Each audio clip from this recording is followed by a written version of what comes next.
ममता बनर्जी के सियासी दांव में क्या शुभेंदु अधिकारी उलझ गए? ममता दीदी ने बीजेपी को चौंका दिया। ऐसा क्या किया ममता बनर्जी ने कि सियासी चाल में शुभेंदु अधिकारी फंसते चले गए? क्योंकि बीजेपी को ममता दीदी ने उसी की भाषा में जवाब दे दिया है। यानी जो दांव बीजेपी अब तक खेलती आई है दूसरे राज्यों में, अब टीएमसी ने उसी के दांव से शुभेंदु अधिकारी को चित करने के लिए शुभेंदु अधिकारी के सबसे करीबी को मैदान में उतार दिया है। यह है पवित्र कर।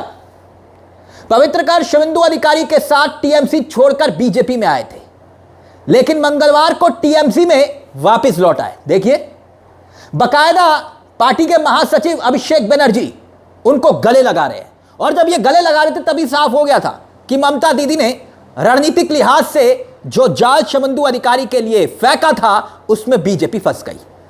इसे यूं समझिए कि अब इस एक दांव से कोलकाता से सिर्फ 130 किलोमीटर की दूरी पर नंदीग्राम है, और यह चुनाव नंदीग्राम का इस बार चर्चा में रहने वाला है। जानते हैं क्यों? क्योंकि टीएमसी ने बंगाल में बीजेपी के सबसे बड़े नेता शुभेंदु अधिकारी, उन्हीं के गढ़ में उनको घेरने के लिए उनके सामने पवित्र कर को उतार दिया है।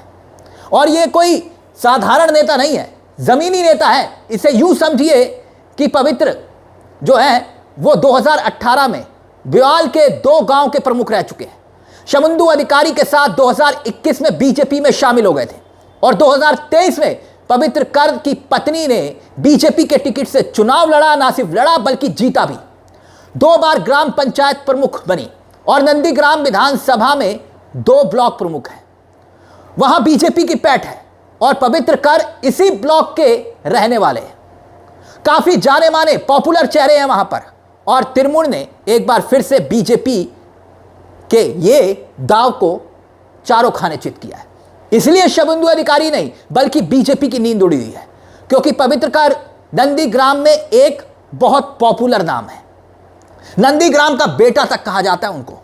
तो क्या ममता बनर्जी नंदीग्राम की हार का हिसाब किताब शुभेंदु अधिकारी से इस बार चुकता करने वाली है?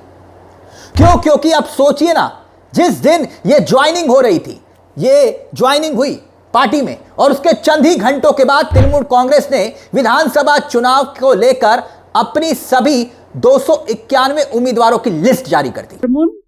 कुचबिहार उत्तर पार्थप्रतिम राय, कुचबिहार दक्षिण অভিজিৎ দে ভৌমিক অর্থাৎ হিপি, শীতলকুচি হরিহর দাস, সীতাই সঙ্গীতা রয় বাসুনিয়া, দিনাটা উদয়ন গুহ, নাটাবাড়ি শৈলেন বার্মা, তুফানগঞ্জ শিবশঙ্কর পাল, কুমারগঞ্জ এসটিসি টালিপুরদুয়ার রাজীব তির্কে, কালচিনি এসটিসি টালিপুরদুয়ার Birendra Bera, Alipurduar Suman Kanjilal, Falakata SC seat Subhash Chandra Roy, Madarihat ST seat Jayprakash Toppo, Dhupguri SC seat doctor Nirmal Chandra Roy, Maynaguri Jalpaiguri Rammohan Roy, Jalpaiguri SC seat Krishna Das, Rajganj Jalpaiguri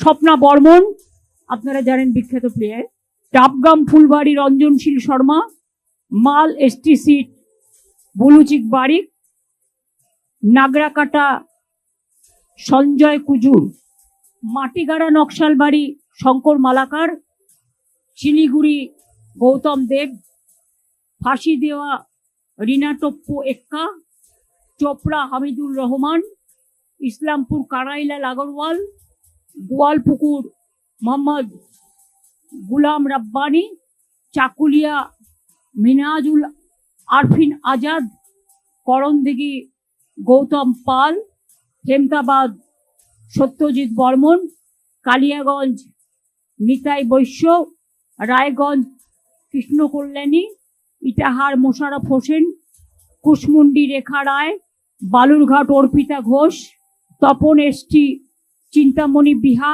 Gangarampur Gautam Das, Harirampur বিপ্লব মিত্র, হাবিবপুর মালদা অমল কিস্কু, গাজল মালদা প্রসেনজিৎ দাস, চাচল মালদা প্রসূন ব্যানার্জি, যিনি আইপিএস ছিলেন।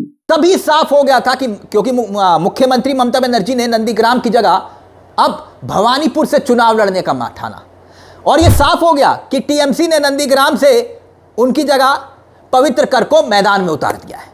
अब बीजेपी इस सीट से शुभेंदु अधिकारी को मैदान में उतारने पर विचार कर रही है, और अगर ऐसा हुआ तो नंदीग्राम सीट पर इस बार का मुकाबला समझिए कि बीजेपी के लिए आसान होने वाला नहीं है। पवित्र का शुभेंदु अधिकारी के बेहद करीबी माने जाते रहे और वो सब दांव पे जानते हैं, सारे जीत के गणित को जानते हैं कि शुभेंदु अधिकारी क्या क्या कर सकते हैं। यही टेंशन अब बीजेपी को और शुभेंदु अधिकारी को सता रही है। अब यह घटनाक्रम ऐसे समय में हुआ है जब बीजेपी नेता शुभेंदु अधिकारी ने नंदीग्राम के साथ साथ कोलकाता की भवानीपुर सीट से भी चुनाव लड़ने की घोषणा कर दी है। यानी ममता बनर्जी ने शुभेंदु अधिकारी को संकेत दे दिया है कि हल्की सी चूक हुई तो नंदीग्राम गया। और अब ममता बनर्जी ने ऐसा किया क्यों, अब वो भी समझिए, जल्दी से समझ लीजिए।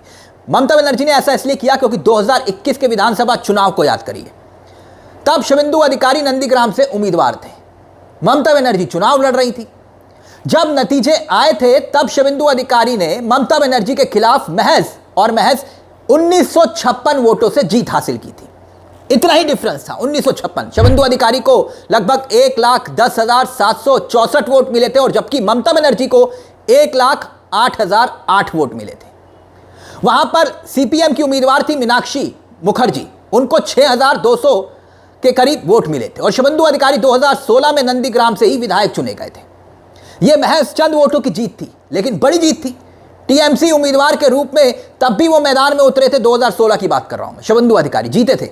लेकिन ममता बनर्जी 2021 में नंदीग्राम की हार के बाद भवानीपुर की सीट से उपचुनाव को लड़ती हैं, वहां जीत हासिल करती, और बड़ी जीत थी क्योंकि भवानीपुर का मैदान था। वहां पर जीत 2021 के विधानसभा चुनाव के लिहाज से इसे यूं समझिए कि 85,000 वोट मिले थे ममता बनर्जी को तब, और भाजपा के उम्मीदवार को महज 26,428 वोट मिले थे, और सीपीएम की जो श्री जीव विश्वास, उनको 4,226 वोट, यानी कि 58,000 से ज्यादा वोटों से ममता बनर्जी वहां से जीती थी। भवानीपुर से, कोलकाता जिले में ही आता है भवानीपुर, और ममता बनर्जी का गढ़ रहा है। अब भवानीपुर से ममता बनर्जी 2011 और 2016 का चुनाव जीत चुकी हैं। अब 2021 के उपचुनाव को भी उन्होंने जीता, इसलिए 2026 के विधानसभा चुनाव में ममता बनर्जी ने भवानीपुर से उतरना ही मुनासिब समझा, क्योंकि ममता बनर्जी को अकेले नहीं लड़ना, पूरी पार्टी को वो लीड कर रही है और पूरे प्रदेश को देखना है। और शुभेंदु अधिकारी भवानीपुर से टिकट देकर एक बार फिर से बीजेपी हाई वोल्टेज मुकाबले की नींव तैयार कर रही है, लेकिन ममता बनर्जी ने यहां दांव खेल दिया। 294 में से 291 सीटों पर उम्मीदवार उतारे हैं। टीएमसी ने 3 सीटें छोड़ी हैं अपनी सहयोगी बीजीपीएम के लिए, ये सीटें छोड़ी गई हैं, लेकिन बीजेपी ने 144 उम्मीदवारों की पहली लिस्ट जारी की है। मगर अब निगाहें कहां आ गई? नंदीग्राम पर, क्योंकि ममता बनर्जी ने जो दांव खेला है उसने बीजेपी को बेचैन कर दिया है। क्योंकि हकीकत यह है कि बीजेपी के पास ममता बनर्जी की टक्कर का कोई बड़ा चेहरा नहीं है। आप देख रहे होंगे पूरे चुनाव में आपको कोई ऐसा बड़ा चेहरा दिखाई देता है जो ममता बनर्जी को टक्कर दे पाए। इसलिए अगर शुभेंदु अधिकारी भी अपने विधानसभा क्षेत्र में फंस गए तो दिक्कत किसके लिए होगी? बीजेपी के लिए होगी। इसीलिए ममता बनर्जी के इस दाव की चर्चा हो रही है, और ऐसे में नंदीग्राम में जो दाव ममता बनर्जी ने खेला है, यह दाव दरअसल बीजेपी का है। बीजेपी हमेशा से, आपने देखा होगा कि जब भी चुनाव होते हैं तो बड़े नेताओं के गढ़ से कुछ नेताओं को तोड़ती है और फिर उनमें से किसी एक को टिकट देती है। ऐसा कई राज्यों में हुआ है। और अब ममता बनर्जी ने, यूं समझिए कि ईंट का जवाब पत्थर से देना या ईंट का जवाब ईंट से देना जो कहावत होती है, कुछ ऐसा ही दिखाई दे रहा है। इस पूरे मुद्दे को लेकर आपकी क्या राय है? अपनी राय हमें कमेंट बॉक्स में जरूर दीजिएगा। मुझे तिलक चावला को दीजिए इजाजत। एक छोटी सी दरख्वास्त, चैनल को सब्सक्राइब जरूर कर लीजिएगा। ये मंच आप ही का है जहां हम सिर्फ खबर नहीं दिखाते बल्कि खबर के पीछे की खबर भी बताते हैं। नमस्कार, जय हिंद, जय भारत।